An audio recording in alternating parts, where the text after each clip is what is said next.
10월 24일 수요일 안 보이는 골방 라디오 안골라 방송 시작하겠습니다. 오늘은 지금 테라 루나 폭락 사태 아직까지 해결되지 않고 이 주범도 잡히고 있지 않은 상황이잖아요. 관련해서 권도영 씨 관련해서 현지 외신 보도가 2개가 연달아 나와서 이거 전해드리기 위해서 가져왔습니다. 그리고 이쯤에서 권도영 씨 사건 어떻게 되고 있는지 한 번쯤은 좀 정리가 필요할 것 같아서. 네. 이게 당연히 뭐 관심이 많으신 분들이 있겠지만 또 헤드라인에는 이름이 엄청 많이 나오는데 이렇게 비슷비슷한 기사들이 뭐지? 약간 좀 헷갈리네라고 생각하시는 분들이 좀 있을 것 같아서 가지고 나왔습니다. 네. 알겠습니다. 그 최근 보도가 현재 보도가 있었던 거잖아요. 이제 2가지 보도가 있었는데 첫 번째가 어떤 보도였죠? 하나는 미국에서 나온 속보인데요. 지금 미국에서는 권도영 씨가 없는 상태에서 이미 지금 민사 재판이 진행이 되고 있습니다. 미국 증권거래위원회가 이제 권도영과 그가 설립한 테라 폼랩스에 대해서 민사 소송을 진행을 하고 있는데 여기 뉴욕 법원에다가 총 53억 달러, 우리 돈 약 7조 원의 벌금을 부과해 달라고 요청을 했습니다. 이게 좀 세부 항목을 따져보면요. 과징금하고 이자 합쳐서 47억 4천만 달러, 테라 폼랩스의 민사벌금 4억 2천만 달러, 권 씨에게 민사벌금 1억 달러 이렇게 됩니다. SEC는 권 씨의 어떤 불법 행위로 부당이득을 얻은 거는 40억 달러 이상일 거고 그보다도 훨씬 더 많을 수 있다. 지금 우리가 요청하는 53억 달러는 합리적인 근사치다. 이렇게 표현을 했습니다. 그리고 또 그 몬테네그로 현재 보도가 하나 있었어요. 이제 권도형이 미국행을 결정한 고등법원 결정에 불복해서 항소를 했다라는 건데 이제 또 다시 항소를 한 거죠. 그러니까 어떤 것에 대한 항소냐면 고등법원 그러니까 이제 대법원이 이제 한국행을 결정한 고등법원의 결정이 잘못됐다라고 이제 그렇게 결정을 했고 그거에 대한 항소입니다. 이번에 이제 권도영 씨가 그 한 항소가요. 여러 차례 항소를 해서 사실 너무 헷갈려요. 이거 좀 일지가 어떻게 되는지 사실 정리 좀 그냥 해주세요. 쉽게 말씀드리면요. 쉽게 일단 2월에 야 권도영 미국 가야 돼 이렇게 됐습니다. 왜냐하면 야 미국 공문이 한국보다 먼저 왔어. 니네 너 미국 가. 근데 불과 한 뭐 보름 있다 3월 5일에요. 야 다시 보니까 한국이 미국보다 먼저 이메일로 요청을 해왔더라. 우리가 잘못 봤다. 야 이거 무효야. 다시 너 권도영 한국 가야 돼. 이제 이렇게 결정이 났던 거죠. 한번 이렇게 각각 뒤집었던 거예요.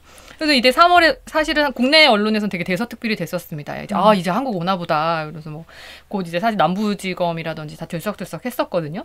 그런데 이제 대검찰청에서 문제를 제기합니다. 항소를 하는데 왜냐? 야 이거 권도형을 어디로 보낼지 결정 권한은 법원한테 없어. 법무부 장관한테 있어. 라고 항소를 했고 대법원이 4월에 이걸 받아들인 거예요. 그래서 야 한국행 가라고 했던 그 전에 판결 파기 안 돼. 너 그 법무부 장관의 판단을 기다려라. 이렇게 지금 한 상태였거든요. 당시 이제 대법원의 이제 판결 의문을 보면 번제인 인도 놓고 이제 두 국가가 싸우는 경우에는 법원의 의무는 피고인에 대한 인도 여건이 충족되는지 판단하는 거고 범죄인의 인도 허가나 우선순위 결정 어느 나라에 보내야 할지에 대한 결정은 법원이 아니라 장관이 해야 된다. 이렇게 결정을 내려버린 거죠. 근데 사실 좀 저도 모든 나라의 판례를 알아본 건 아니지만 예를 들어 예전에 우리 정유라 씨가 뭐 스웨덴에서 한국을 오거나 할 때도 그냥 현지 법원에서 했던 기억이 나는데 아무튼 장관이 하는 걸로 현지에서는 좀 결정이 됐다고 하니까. 근데 문제는 뭐냐면요. 법무장관 같은 경우가 지난해 11월 언론 인터뷰에서 미국은 우리의 가장 중요한 대외정책 파트너다. 이렇게 얘기를 하면서 넌지시, 권도영의 어떤 미국행을 좀 지지하는 듯한 발언을 해왔단 말이에요. 네. 그러니까 이제 권도영 입장에서는 나 이제 한국 가는 줄 알고 있었다가 사실상 다 된 밥에 이제 코가 빠진 거죠. 제가 빠졌다고 하나요? 아무튼 그러니까 지금 빨리 이걸 어떻게든 좀 되돌려야 하니까 지금 이제 오늘 알려진 속보가 현지 법원에다가 이 대법원의 판결 야 이거 잘못된 거 아니냐. 야 법원 니네 장관이 장관의 어떤 결정할 수 있도록 니네 법원이 다 짜고 치는 이런 법적 근거도 없는 판결을 내려준 거 아니냐라면서 이제 사실상 대법원을 비난하는 어조의 항소장을 제출을 한 것이죠. 지금 보고 계시는 사진이 그 법무부 장관, 몬테네그로 법무부 장관 밀로비치 법무부 장관입니다. 네. 그리고 권 씨 측이 제출한 항소장을 보면 사실 항소법원은 일종의 최종심 아니냐. 그런데 대법원이 이 최종심의 결정을 어떻게 취소할 수 있는 판결을 내릴 수 있느냐. 1차적으로 이렇게 따지고 있는 거고 또 이제 권 씨가 주장하고 있는 게 이거 인권 유린이다. 나에 대한 권 씨에 대한 범죄인 최종 결정을 위법하게 취소를 하고 새로운 절차를 개시하도록 하는 그 대법원의 조치는 유럽의 인권과 본질적 자유를 보호하기 위한 유럽 인권 조약을 위반하고 있다. 이렇게 또 주장을 하고 있는 거죠. 그런데 이제 그렇게 된다면 또 이제 살펴보고 싶은 게 권 씨가 왜 이렇게 한국에 오기 위해서 싸우고 있느냐. 딱 보면 알 수 있을 것 같아요. 그래서 미국에 가면 이제 불리할 것 같으니까 맞아요. 한국에 오는 게 유리할 것 같으니까 싸우고 있는 것 같은데 뭐 때문에 그렇게 한국행을 고집하고 있는 걸까요? 이게 일단은 한국과 미국의 어떤 이 사기 권도영 씨의 혐의를 다루는 것에 대한 차이점을 짚어보기 전에 우선 테라루나 사태에 대해서 좀 간략히 좀 설명을 좀 드릴게요. 맞아요. 이게 모르는 분들도 많을 너무 수 헷갈리고 뭐 맞아요. 때문에 그렇게 피해자가 많이 양상됐는지도 조금 지나서 저는 헷갈리는 것 같아요. 그러니까 사실 코인은 우리 모두가 다 알고 있는 그런 거잖아요. 근데 이 테라폼 랩스는 2018년도에 만들어졌고 권도영은 2019년 4월부터 테라와 루나를 발행하기 시작합니다. 그런데 문제는 2021년부터 이제 권도영이 앵커 프로토콜을 내세워요. 테라를 예치하면 약 20% 수익을 돌려준다. 이렇게 약속을 하는 거죠. 앵커 프로토콜. 이게 좀 새로운 개념인가 봐요. 이게 테라 루나만의 예금 시스템 이름인데요. 사실 다른 암호화폐들에도 있는 시스템입니다. 통상은 이제 디파이라고 부르는 방식인데 일반 화폐 예금처럼 테라를 일정 기간 묶어두면 이자를 주는 그런 방식을 앵커 프로토콜이라고 불렀던 거죠. 그러니까 이제 테라와 루나 이 두 개 코인이 서로 보완해서 이제 가격을 유지해준다. 근데 그렇게 들어보면 그러니까 피해자가 아니라 이 투자자들한테는 엄청난 매력적인 코인인 거잖아요. 그렇죠. 근데 문제는 뭐냐면 보통의 일반적인 디파이 시스템은 대출 이자가 예금 이자보다 비쌉니다. 그러니까 보통 우리 은행 예자도 그렇잖아요. 예금 이자가 대출 이자보다 훨씬 이렇게 낮죠. 그렇죠. 네, 네. 그러니까 그래야 사실 은행 입장에서는 그게 지속 가능한 구조인 거고. 낼 수 있는 구조인 근데 거잖아요. 테라루나는 예금 이자가 연 20%, 대출 이자가 12%였습니다. 그러니까 예치할 때 훨씬 더 많은 돈을 약속하는 거죠. 많은 이자를 주겠다고. 그러니까 이게 사실 운영이 돼요? 그러니까 운영이 사실 안 되는 구조인데 그러니까 이게 지금 이게 애초부터 계획된 사기였다라고 주장하는 입장에서는 네. 이게 뭐 조이팔 사건이나 IDS 홀딩스 방식이랑 되게 비슷하다라는 거예요. 큰 수익을 낼 수 있다면서 투자자들을 이제 일단 현혹한 다음에 그렇게 들어온 투자금을 돌려막기를 하다가 이 주체자들이 먹고 튀는 요런 아예 그러니까 일종의 일부러 이걸 아예 설계하고 테라루나를 만든 게 아니냐, 앵커 프로토콜 만든 게 아니냐 이렇게 주장을 하는 건데요. 네. 이 앵커 프로토콜을 시전한 이후로 실제로 투자자들이 엄청 몰려들어서 2개월 만에 이 유통량이 3배 이상 급증을 했습니다. 그런데 문제는 이 앵커 프로토콜을 시작한 이후 불과 1년 뒤에 2022년 5월에 테라루나 가치가 완전히 휴지 조각이 됐다는 겁니다. 이제 근데 이미 2022년 4월에 권 대표는 한국을 떠나 도피한 상태였는데요. 이렇게 5월에 증발할 때에는 사실상 한국에 없었다. 그 당시에 시가총액 약 50조 원이 이제 투자자들의 돈 약 50조 원이 전 세계적으로 증발한 걸로 추산이 좀 되고 있습니다. 지금 보고 계시는 게 이제 당시 인증샷 그 투자 피해 인증샷의 하나 중에 하나인데 보면 수익률이 마이너스 99.74%를 찍었어요. 그러니까 이제 거의 다 없다, 돈이 없다라는 거잖아요. 진짜 녹아는 그 말 그대로 녹은 거죠, 진짜. 진짜. 그러니까 뭐 18억 3,800만 원을 투자한 고객인데 지금 남은 건 뭐 480만 원밖에 없다. 뭐 이러한 인증샷이 많았고 뭐 1,779만 원 넣었는데 10,000원 남았다. 이 같은 투자 피해 인증샷 굉장히 쏟아졌습니다. 네. 진짜 막막해야 할 상황일 것 같은데 이제 다시 앞서 이제 돌아가 보면 이제 테라 루나 사태가 이러한 사태였다는 거를 좀 핵심 정리를 드렸고요. 근데 피해자 입장에서는 저는 궁금한 게 그러니까 권도형이 미국으로 가는 게 내가 피해 금액을 돌려받을 수 있는 게 유리할 것인가 아니면 한국으로 오는 게 유리할 것인가 저는 그게 좀 궁금하더라고요. 내가 맞아요. 피해자라면. 일단 그러니까 얘가 진짜 처벌을 받을 받을지 안 받을지 또는 얼마나 무거운 처벌을 받을지에 대해서 좀 이렇게 확실한 처벌을 원하는 분들은 당연히 미국 송환을 원할 겁니다. 실제로 이 지난 앞서 이렇게 엎치락뒤치락하는 과정에서 권 씨의 한국 송환이 결정됐던 3월 달에는 금융피해자연대 같은 시민단체는 이 몬테네그로에 야, 걔 한국에 보내지 말아줄래? 미국 보내줄래? 라고 항의 서한을 전달했을 정도니까요. 근데 이게 왜냐면 지금 권 씨가 미국으로 만약에 인도가 되면 한국에서는 그냥 형사 사기 뭐죠? 사기죄? 증권 자본시장법 위반에 대한 이제 기소가 이루어질 건데 미국에서는 민사와 형사 두 종류 재판을 다 받게 되고요. 아까 이제 7조 원의 벌금이 매겨진 게 바로 민사 재판이었고 형사 재판 같은 경우만 해도 또 8개의 혐의를 받고 있습니다. 지금 상품 사기, 금융 사기, 시세 조작, 증권 사기 뭐 등등이어가지고 이걸 다 합치면 사실 110년형에 이르는 최대 형량으로 치면 110년형이에요. 그러니까 금액적으로나 어떤 이 징역 형량으로나 사실 미국에 갔을 때 훨씬 더 이제 좀 더 확실한 그러니까 피해자들 입장에서는 좀 속 시원한 처벌을 좀 받을 수 있는 그런 가능성이 한국보다는 상대적으로 큰 상황인 거죠.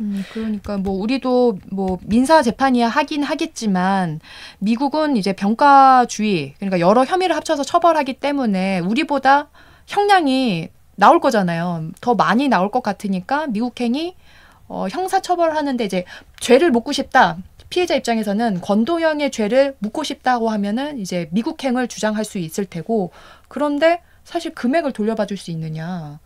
그게 그런 면에서 우리나라 검찰 같은 경우는 이미 추징한 액수가 이미 2,700억 정도가 있기 때문에 이거를 피해자들한테 주려면 우리나라에서 법적 절차가 어느 정도 진행이 돼야 된다. 그러니까 일단 한국에 와서 재판을 받게 한 다음에 그 피해자들한테 돈을 좀 나눠주고 그러고 나서 여기서 처벌받고 나서 미국을 보내도 뭐 부족하지 않다라는 게 이제 우리나라의 입장인 거고요.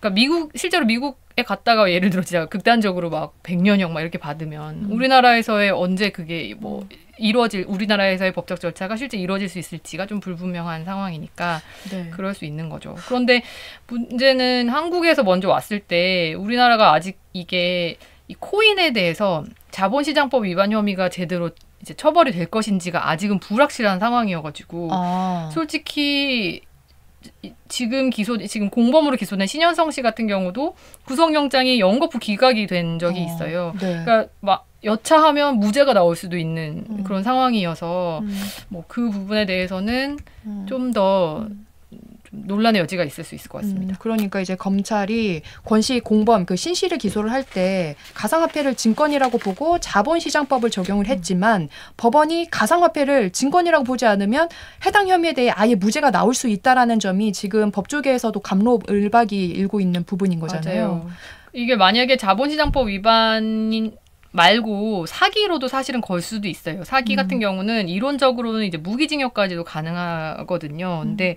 근데 또 문제는 사기죄가 성립을 하려면 투자자를 속일 의도가 있었다라는 점이 명확하게 증빙이 돼야 됩니다. 그러니까 검찰이 그걸 증명해야 된다는 거죠. 그렇죠. 투자자를 속일 권도영 씨가 투자자를 속일 의도가 있고 그렇죠. 접근했느냐. 근데 이제 우리가 모두 알다시피 가상화폐라는 것의 어떤 엄청난 등락이 굉장히 큰 것이고 이게 안정적이지 않다라는 것에 어느 정도 성격은 좀 투자자들도 알고 있는 것이 아니냐 이렇게 좀 또 반박을 하게 되면 이게 기망 의도가 있었는지에 대해서 좀 입증하기가 좀 어렵지 않겠느냐 뭐 그런 얘기가 있기도 하고요. 또 한 가지는 사기죄로 기소하려면 피해 금액이 명확해야 되는데 네. 이게 암호화폐는 가격이 계속 시시때때로 변동을 하잖아요. 그러니까 네. 이 피해 금액을 정확히 산정할 수 없다. 그래서 이것도 좀 사기죄가 좀 의율하기가 좀 어렵지 않냐 뭐 그런 시각도 있습니다. 근데 그러니까 이런 갑로들박이 벌어지기 전에 저는 사실 최근에 총선도 이뤄지고 했으니 좀 정치권에서 좀 빠르게 좀 움직였으면 좋겠어요. 사실 가상화폐라는 것이 지난 문재인 정부 때도 뭐 대대적으로 뭐 박상기의 난이란 말도 있지 않았습니까? 약간 뭐 어떻게 규제를 해야 된다. 뭐 말로만 사실 그랬지 실질적으로 어떤 제도화가 된 건 사실 없는 것 같아요. 가상화폐가 무엇이냐라는 정의조차 없는 건가요? 그러면? 그러니까 이게 법적으로 제도적으로 사실 어떻게 컨트롤 안정적으로 투자자들이 투자할 수 있게끔 제도를 만들어 놓은 게 사실 없는 거죠. 아, 그렇다 네, 보니까 이걸로 인해서 범죄를 저질렀을 경우 처벌할 수 있는 법적인 근거도 없을 테고. 그렇죠. 그러니까 지금 없으니까 검찰에서 고육지책으로 증권으로 우유해서 자본시장법을 적용한 건데 법원에서는 야 이거 다른 거잖아라고 얘기를 하면 지금 좀 애매한 상황이라는 거죠. 네. 알겠습니다. 그렇다 보니까 이제 권도영 씨가 뭐 형사, 민사 둘 다 미국이 더 셀 것 같으니까 이제 한국행으로 주장하는 이유, 길을 쓰고 이제 노력하는 이유 이제 간절히 지금 오고 싶어 하는 것 같습니다. 다 그렇게 배경을 읽을 수 있을 것 같습니다. 그리고 저는 조금 궁금했던 게 왜 하필 몬테네그로 법원이 이 맞아요. 모든 절차를 다 진행하고 있는가? 사실 몬테네그로가 어디에 붙어 있는지 사실 저희 몰랐잖아요. 그래서 저도 이제 지도를 좀 찾아봤는데 이렇게 동유럽에 있고 그 크로아티아랑 그 그리스 그 중간 사이에 있더라고요.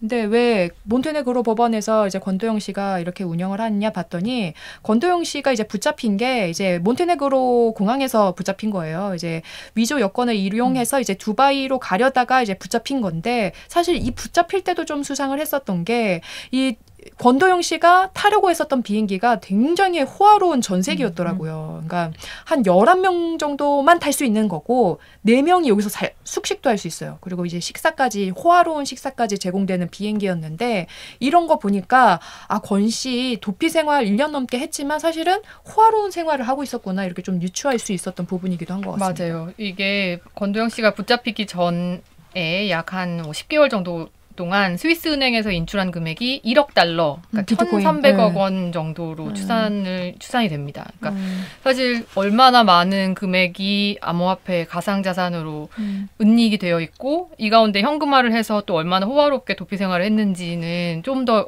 정말 수사기관에서 붙잡아서 조사를 해야 될 일일 텐데, 그러니까 사실 왜 몬테네그로에 있었을까 여러 가지 추측이 좀 나오는 것 같아요. 그러니까 스위스 은행에서 좀 상대적으로 가까운 거리, 그리고 또 세르비아가 그렇다고 하더라고요. 이게 암호화폐 발행, 거래, 서비스 운영이 공식적으로 합법화된 나라. 세르비아랑 이제 몬테네그로가 붙어 있잖아요. 그래서 네네. 뭐 육유로 좀 이용한 거 아니냐 이렇게 또 보일 맞아요. 수 있을 것 같은데.